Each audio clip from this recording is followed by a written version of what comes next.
Il était une fois deux frères qui possédaient deux parcelles de terre voisines, séparées par une rivière. Les deux frères travaillaient ensemble leurs terres, cultivant de tout. Grâce à la rivière, leur récolte était abondante, transformant leur terre en un petit paradis. Les arbres fruitiers, les légumes, chaque saison apportait son lot de récolte. Un jour, un malentendu éclata entre les deux frères en raison d'un manque de communication. Des disputes éclatèrent de temps à autre, et les deux frères cessèrent de travailler ensemble.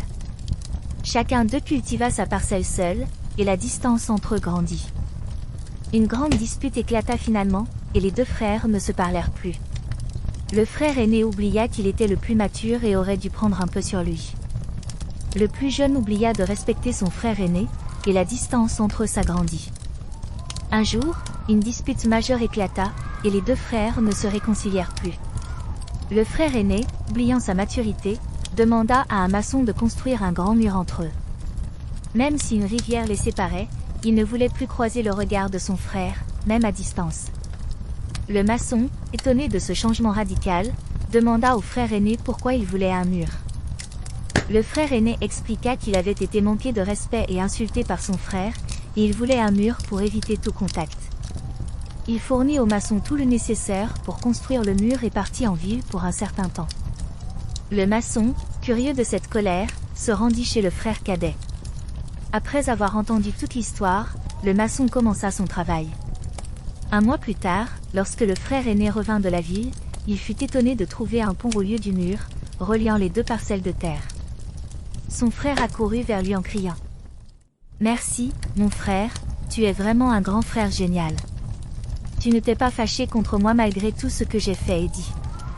Pardonne-moi, mon grand frère, tu es grand, et tu resteras grand. » Lui qui était impatient de le voir pour le remercier de la noblesse de ce geste de réconciliation. Le frère aîné, ému, se retrouva au milieu du pont. Les deux frères se serrèrent la main et s'embrassèrent en signe de réconciliation. Le maçon, heureux de ce qu'il entendit et vit, ramassa ses outils et s'en alla. Le frère aîné l'interpella, lui demandant de rester un peu avec eux. Le maçon répondit « Je ne peux pas, j'ai peu de temps. Il y a beaucoup de ponts à construire, beaucoup de malentendus qui séparent les frères, les époux, les familles.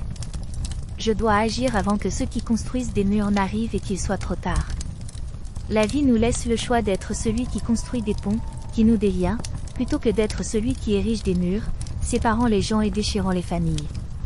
Encourageons la réconciliation. Dans la vie, il vaut mieux être celui qui construit des ponts, qui tisse des liens et qui devient rare en ces temps, plutôt que d'être celui qui érige des murs, séparant les gens et déchirant les familles. Encourageons la réconciliation dans toutes les situations.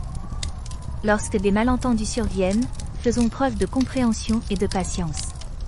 Cherchons le dialogue et mettons de côté nos différences pour favoriser l'unité et le respect mutuel. En construisant des ponts d'entente et en favorisant la réconciliation, nous contribuons à bâtir une société plus harmonieuse et solidaire. La vie est courte, vivons-la ensemble au lieu de la vivre séparément.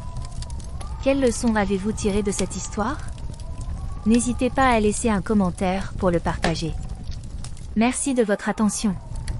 Pour visionner plus de vidéos, abonnez-vous et laissez vos commentaires. À bientôt.